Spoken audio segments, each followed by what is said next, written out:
వెంటనే దాని గురించి ఏం చేయాలి, జాగ్రత్త తీసుకోవాలి, మరి జాగ్రత్తగా ఉండాలి. అయ్యా అర్థమైందా? తినాల్సింది తినాలి, తినకూడదు తినకుండానే ఉండాలి. మరి కాబట్టి బాగా చూసుకునే వాళ్ళు దొరికినప్పుడు వాళ్ళని విసిగించకూడదు, వాళ్ళకి మనం విసుగు పుట్టించకూడదు, వాళ్ళు నేను ప్రేమగా చూసుకునేలాగా ఉండాలి. ఈ వయసులో మనకు వయసు మితిమీరిపోయింది కాబట్టి వయసు మించిపోతూ ఉన్నప్పుడు దానికి తగ్గట్టుగా మనము మన ప్రవర్తన కూడా ఉండాలి. అంతేగాని విసిగించకూడదు. విసుగు పుట్టిందనుకోండి మరి ఎట్లాగా? మంచిగా చూసుకునే వాళ్ళు దొరికినప్పుడు మంచిగా ఉండాలి వాళ్ళతోటి. మరి వాళ్ళు చెప్పింది విని వాళ్ళు చెప్పింది తాగితే నీకు ఎటువంటి నష్టం కూడా ఉండనే ఉండదు. మరి కాబట్టి ఎందుకంటే నీవు దీర్ఘాయుష్మంతుడు. ఈరోజు సామెతల గ్రంథం 9వ తారీఖు కదా, 9వ అధ్యాయం 11వ వచనంలో ఈ రీతిగా వ్రాయబడుతుంది. నీవు దీర్ఘాయుష్మంతుడువు, నీవు జీవించు సంవత్సరములు అధికములగును. కాబట్టి జీవించే సంవత్సరాలు మరి అధికమైనటువంటి ఆయుష్కాలం బ్రతకాలని దేవుడు నిర్ణయించాడు. అర్ధాయుష్తో వెళ్ళిపోవాలని కాదు.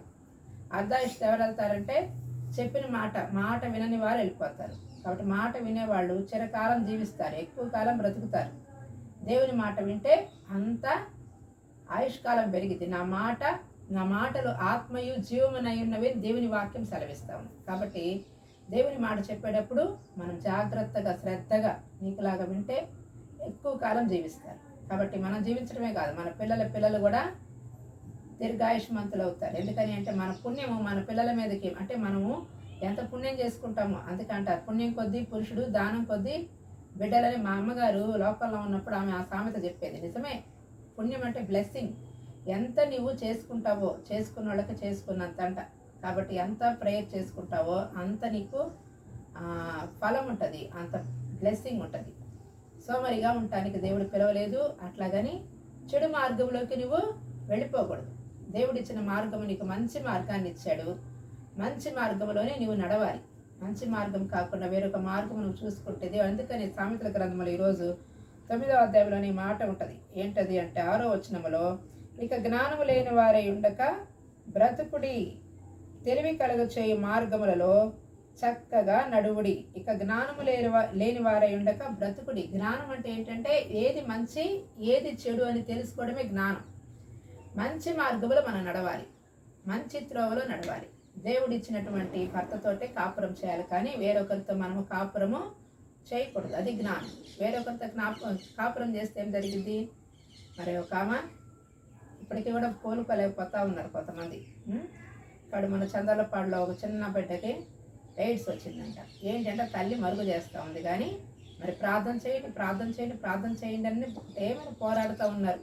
ఎందుకు అంటే చేసింది తప్పుని మళ్ళీ కవర్ చేసుకుంటా ఉన్నారు. దేవుని ఎదుట నేను పాపం చేశానయ్యా నన్ను క్షమించు అని అంటే ఆయన క్షమించుటకు సిద్ధ మనసు కలిగిన దేవుడు. ఆయన దేవుడు నిన్ను రాజమార్గంలో నడిపిస్తూ ఉన్నాడు.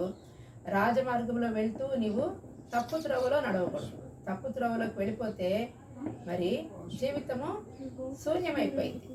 కాబట్టి జీవితాన్ని కాపాడుకోవాలి. జీవితాన్ని కాపాడుకొని జీవితాన్ని క్రీస్తులో ఆనందించాలి. క్రీస్తులో క్షమాపణ ఉంది. కాబట్టి నువ్వు నమ్మిన వ్యక్తివి, దేవుణ్ణి అనుసరించి ఎక్కడైనా తప్పు జరిగితే క్షమించమని కోరుకోవాలి. దేవుణ్ణి క్షమించమని కోరుకుంటే క్షమించడానికి సిద్ధ మనసు కలిగిన దేవుడు. అంతేకాని మరి దేవుడు మనల్ని పాపపు మార్గాల్లో వెళ్ళిపోండి, తెలివి తక్కువ మార్గాల్లో వెళ్ళిపోకూడదు. మరి అలాగా అటువంటి మార్గంలోకి వెళ్ళేది ఎవరంటే చెడు మార్గాల్లోకి, ఈ డ్రింకింగ్ కానీ తిరగటం కానీ, మరి ఇంకా అతిగా తినటం కూడా మంచిది కాదు. అతిగా తింటే కూడా రోగాలు వస్తాయి. రోగాలు రావడానికి కారణాలు ఇవే.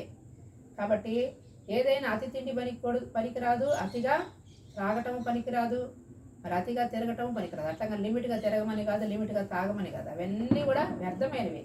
నువ్వు తినాలి అనుకుంటే మంచిది తిను, మంచి ఫలాలు తినమని దేవుడు ఆదాముకి అవ్వకి చక్కగా ఏదైనా వనములో మంచి ఫలాలను పెట్టాడు దేవుడు. మరి ప్రారంభంలోనే దేవుడు ఫలవృక్షాలని మొలిపించాడు. గడ్డినిచ్చే విత్తనాలు మరి ఫలవృక్షాలని మొలిపించాడు చక్కగా. మరి ఫలాలు తిని మంచిగా బ్రతకండి అని. మరి ఈ రోజులు ఏం తింటున్నారు చెప్పండి?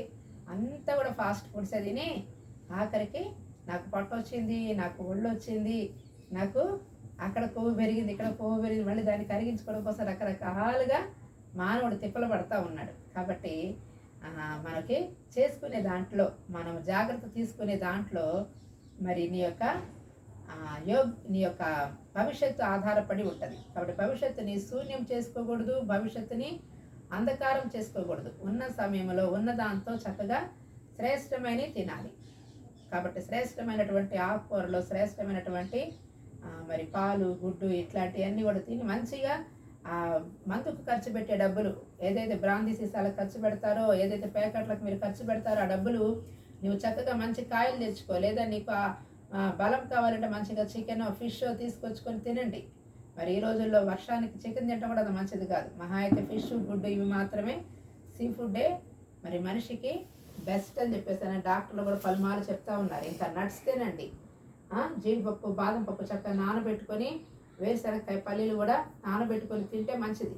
కాబట్టి వాటి ద్వారా మనకు ఎంతో ఉపయోగం ఉంటుంది. కానీ మరి ఏదో వందల వేలు డబ్బాలు పెట్టి మనం తీసుకొచ్చాం మా ఇంట్లో కూడా. ఆ డబ్బాల వల్ల ఓవర్ హీట్ చేస్తూ ఉంది. కానీ మరి న్యాచురల్గా మనం నానబెట్టుకొని తిన్న వాటి ద్వారానే మనకు ఎంతో ఆరోగ్యం ఉంటుంది, వేడి లేకుండా ఎంతో చక్కగా ఎనర్జీ ఉంటుంది. కాబట్టి మరి నమ్ముట నీ వల్లైతే నమ్మువారికి సమస్తము సాధ్యమే అంటున్నాడు. కాబట్టి మనం నమ్మకంతో, బలమైన నమ్మకం, ఆ నమ్మకం ఎవరి మీద ఉంచాలి అంటే నీవు నీళ్ళల్లో పడవేసే బొమ్మ మీద కాదు. బొమ్మే ఎప్పుడు కూడా. కాబట్టి బొమ్మ నేను రక్షింపచాలదు, కానీ రక్షించే రక్షకుడు ఒకే ఒక్క ఆయన. అర్థమైంది? బొమ్మ ఇవాళ పూజిస్తున్నావు, రేపు తీసుకెళ్ళిపోయి నీళ్ళల్లో కలిపేస్తున్నావు. కాబట్టి ఆ నీళ్ళల్లో కలిపే దాంట్లో మనుషుల చేతితో తయారు చేసినటువంటి బొమ్మలు, కానీ మనము దేవుడు చేసినటువంటి మనుషులు. కాబట్టి ఇప్పుడు ఎక్కడున్నాడంటే దేవుడు అందరిలో ఉన్నాడు. ఇందాక చదువుకున్నాం కదా, ఎఫ్సీ పత్రిక 4వ అధ్యాయం 6వ వచనంలో ఆయన మన లోపల ఉండే దేవుడు.